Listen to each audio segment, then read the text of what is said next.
Nossos anjos da guarda sermão pelo Revulgo LJ Odner, o anjo do Senhor acampa-se ao redor dos que o temem e os livra. Sal 34, 7.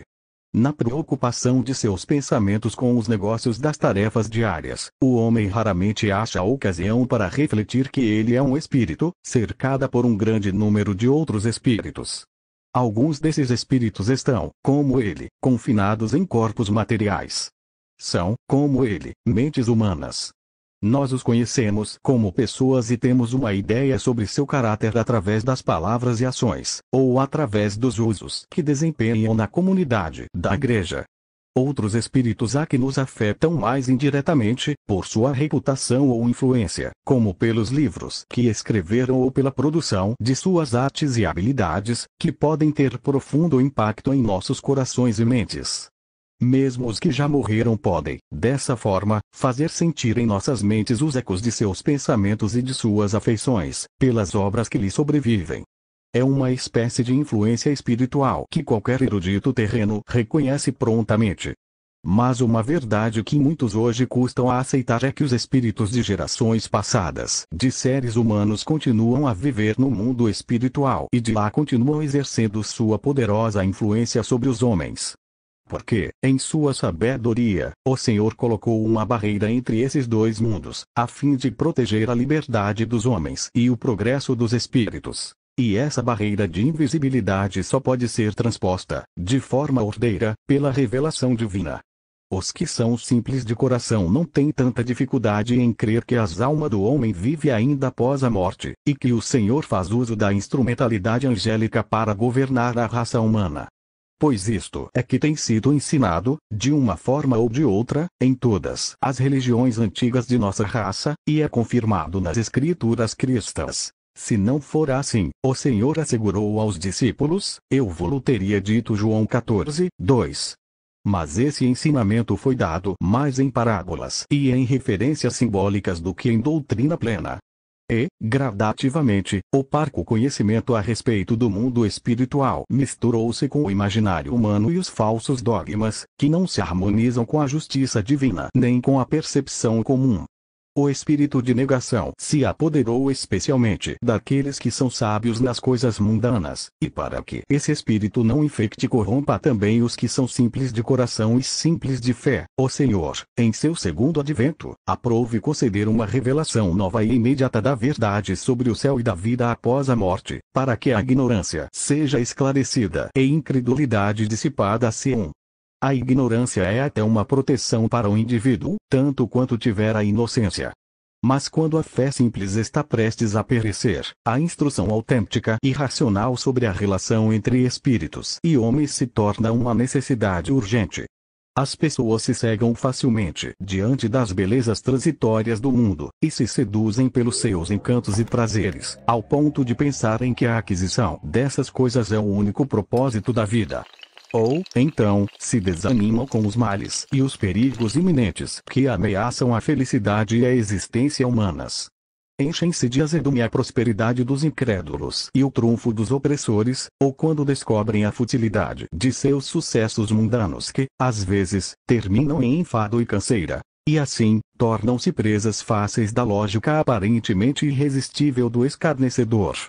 Foi para prevenir esses efeitos devastadores nas vidas de muitos que se tornou essencial saber que existe, além da morte, um mundo eterno, onde a justiça impera. Um mundo onde os laços rompidos da vida natural se refazem em padrões distintos conforme os amores escolhidos por cada um.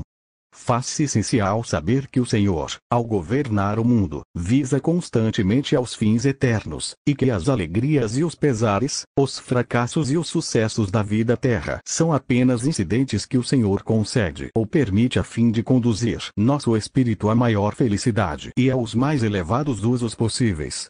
E mais do que isso, precisamos saber que a vida que passa por nossas mentes e corpos não é nossa, mas provém do influxo de vida do Senhor, acomodado pela mediação do mundo espiritual.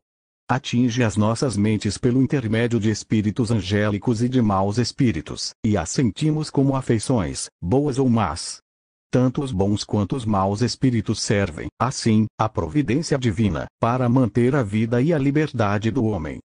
Os escritos explicam que, uma vez que o homem nasce com tendências para o mal e o egoísmo, é necessário que ele tenha maus espíritos a acompanhá-lo, pois através deles o homem pode realmente perceber a qualidade das volúpias, para que as conheça e resista a elas como se fosse por ele mesmo. Os espíritos que acompanham o homem, seja este bom ou mau, agem como se fossem seus amigos. A doutrina nos diz que tais espíritos não sabem com que homem eles estão presentes, da mesma forma que não sabemos que espíritos estão conosco. Sabemos, pelas doutrinas, que espíritos nos acompanham, mas sem que sintamos a sua presença. E a mesma coisa se passa com eles. O que sentimos são afeições, as cobiças e os motivos que eles insinuam como se procedendo do fundo de seu próprio ser. Todavia, somos livres para resistir a essas afeições e escolher outras, pensar em outras, e assim mudar a companhia de espíritos. Em todo caso, os espíritos que estão presentes com o nosso espírito usam nossa mente como se fosse deles, selecionando ali os elementos que lhes agradam. Os espíritos cujo caráter se assemelha mais com o do homem, ou que se agradam especialmente com alguma área da memória e do pensamento do homem, podem até, de vez em quando, imaginar que são o homem, assumindo toda a sua memória. Entretanto, esse influxo tácito de modo nenhum interfere na liberdade do homem de pensar como quer, como também o homem não tem a menor ideia de que algum espírito esteja fazendo uso dos fatos de sua memória. Por meio desse maravilhoso intercurso, nossos espíritos associados nos oferecem uma seleção de motivos, afeições ou cobiças, que podem inspirar nossas vidas. E nós, em troca, oferecemos aos nossos companheiros invisíveis um campo de conhecimentos e ideias dos quais eles recolhem os que mais lhes agradam e enriquecem a sua vida mental, aperfeiçoando além da imaginação do pensamento humano. De fato, eles são capazes de absorver, de uma só vez, todo o conhecimento existente na mente do homem. E uma vez que homens e espíritos sentem como se lhe pertencessem as coisas que tomam emprestadas, por esse recurso, tanto os bons quanto os maus espíritos concorrem para proteger a vida do homem, pois eles pensam que a vida é deles. Desse modo, eles todos são instrumentos pelos quais o Senhor governa o homem, mantendo seu sentido de liberdade e de prazer, e sua capacidade de pensar e de agir como se por si mesmo. Cumpre saber, porém, que não é o Senhor que envia ou que determina algum mau espírito para o homem. É o próprio homem que, inconscientemente, convida, atrai o influxo dos maus espíritos e permite a sua presença consigo. O Senhor, em compensação, provê ao homem a companhia de espíritos guardiões, aos quais o salmista se refere, dizendo: o anjo do Senhor acampa-se ao redor dos que o temem e os livra. Salmo 34, 7. Os israelitas antigos pouco sabiam a respeito do mundo espiritual, e quase nada a respeito da vida e das funções do homem após a morte. Mas, pelos profetas, eles tinham noção da existência de seres sobrenaturais, mensageiros ou anjos, que serviam como agentes e porta-vozes de Deus e como protetores de homens e nações. Como um grupo de anjos, uma parte dos exércitos de Jeová, que foi mostrado ao servo de Eliseu. A montanha estava coberta de cavalos e carros que os defendiam dos sírios. O comentário de Eliseu ao seu servo temeroso tornou-se um lema que conforta e defende o crente perseguido em todas as épocas. Não temas, pois mais são os que estão conosco do que os que estão com eles. As revelações do segundo advento desvendaram a ordem magnífica do império espiritual do Senhor. Elas mostraram que, aqueles que conhecíamos como anjos, eram, todos, espíritos de homens e mulheres que tinham vivido em alguma terra, e que uma de suas funções era estar a serviço do homem. A cada pessoa o Senhor designa pelo menos 2 anjos, um espiritual e um celeste, através dos quais ela recebe as afeições da vida celeste. Esses anjos habitam no homem na região mais profunda de sua mente, onde as riquezas espirituais do reino dos céus estão entesouradas, além da consciência humana. Habitam nas relíquias do amor e da caridade que são insinuadas desde a infância e são preservadas fora do alcance da vista humana, onde os ladrões não minam nem roubam. O homem não pode sentir a presença desses guardiões angélicos, pois sua ação só é percebida como um sentimento ocasional de quebrantamento ou caridade, trazendo-lhe vislumbres de iluminação e deleite para com alguma verdade. Tampouco os anjos veem a pessoa em cujos interiores estão. Mas eles sabem quando estão com alguma pessoa.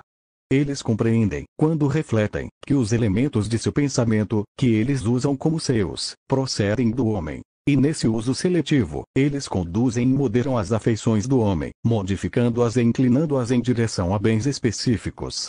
Eles observam se algum inferno novo se abre. E se o homem se deixa atrair em relação a algum mal novo dali proveniente, eles interrompem o influxo daquele inferno, na medida que o homem o permite.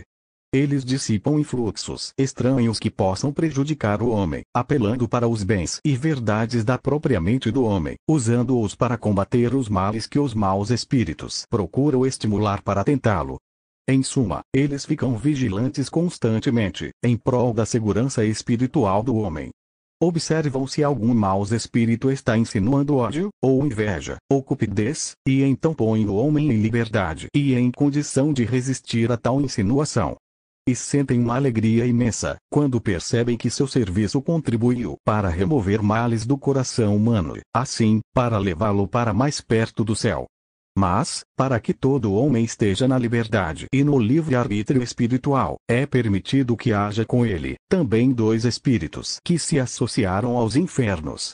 Esses espíritos maléficos estimulam as tendências hereditárias e as fraquezas do homem, levando-o em direção a males específicos, a cobiça de dominar sobre os outros, a inveja, a injustiça e as paixões que fazem o homem ser semelhante a um espírito satânico. Espalham uma rede de enganos e de fantasias persuasivas diante de sua mente. No entanto, esse ataque infernal não dirigido exatamente ao homem, mas aos vários bons espíritos que estão com ele. Assim, como já foi dito, os maus espíritos não buscam, a princípio, fazer mal à pessoa do homem, já que não veem nem sabem que estão no homem ou, pelo menos, em que homem estão. Eles querem destruir somente suas afeições. AC 1880. É por isso que é perigoso falar com espíritos, pois então os maus espíritos passam a saber em que homem estão, e voltam toda a sua astúcia e malícia diretamente contra o homem mesmo, como lemos no C249. Quando os maus espíritos penetram na memória do homem, eles podem ler ali, num só instante, tudo que se acha registrado concernente à personalidade do homem. Eles absorvem, pois, a identidade daquele homem, esquecendo a sua própria identidade. E desde que vários espíritos podem, ao mesmo tempo, apoderar-se das coisas da mente do homem, por isso o homem se acha, muitas vezes, como que partido entre deleites que são inteiramente diferentes. Os espíritos que se associam ao homem ficam com ele durante o tempo em que representarem o estado geral daquele homem. Porque, na medida que o homem progride, desde a infância, os anjos, guardiões e os espíritos infernais vão sendo substituídos. Na infância, acompanham-no anjos do nível celestial, do céu da inocência, inclusive anjos infantis. Na adolescência, acompanham-no espíritos do céu natural, insinuando-lhe a afeição de saber. Na juventude, espíritos de inteligência, associados com espíritos do segundo céu, são seus guardiões. E na velhice, acompanham-no espíritos de sabedoria e inocência que se comunicam com o terceiro céu, C295, AC 5342. Além desses espíritos acompanhantes, bons e maus, há hostes de outros espíritos que fazem uso temporário das ideias menos estáveis da memória do homem, e influem deleites e afeições mais passageiras, menos constantes. Nesta variedade, resulta para o homem a liberdade de escolha, e seus pensamentos se estendem a novas sociedades, no céu ou no inferno. A cada momento, ele recebe influxos dessas sociedades espirituais, para inspirar, manter e enriquecer essa admirável sucessão de pensamentos, evocação de antigas lembranças, induzindo-lhe novos humores de coragem ou de abatimento, estimulando-lhe sempre novas percepções. A fim de evitar influxos perturbadores, estranhos e indesejados, a vida do homem precisa ser ordenada por hábitos a que ele se impõe e por práticas definidas de culto e de moralidade. Pois os espíritos repousam nos últimos da mente do homem, isto é, nos símbolos e significados externos, representativos de suas intenções interiores. É por esta razão que existe o sacramento do batismo, porquanto o batismo, aos olhos de todos os espíritos, vale como um sinal de que o homem pertence à Igreja, um selo protetor na memória que convida bons espíritos de sua própria fé. Pela mesma razão, a Santa Ceia é um meio de introduzir nossos espíritos na esfera celeste, um símbolo, à vista de todos os espíritos, de que desejamos nos tornar filhos de Deus. Assim também a ordenação no sacerdócio, que é uma iniciação nas sociedades de espíritos que desempenham esse ofício na outra vida. Em suma, todo bom hábito, de culto e de piedade, de ordem e de higiene, de dedicação e de cortesia, é uma proteção última contra espíritos errantes que insinuam fantasias, dúvidas e conflitos, e assim danificam nossa devoção aos usos que livremente assumimos. Os escritos nos foram dados para que fôssemos cientes da significação espiritual e dos efeitos de nossos atos externos, nossos costumes e nossas decisões. As decisões reais de nossa vida se referem, em última análise, a que tipo de associação espiritual buscamos para nossas vidas, que laços estamos criando em nossa mente, nossa imaginação, nossos pensamentos e nosso coração. Nós tomamos essas decisões quando ordenamos os externos de nossa vida, quando a fazemos correspondente e útil aos objetivos espirituais em que acreditamos. Se tivermos os anjos do Senhor acampados ao nosso redor, havemos de temer ao Senhor, temor de fazer, falar ou pensar alguma coisa que seja contrária aos seus mandamentos e à sua vontade.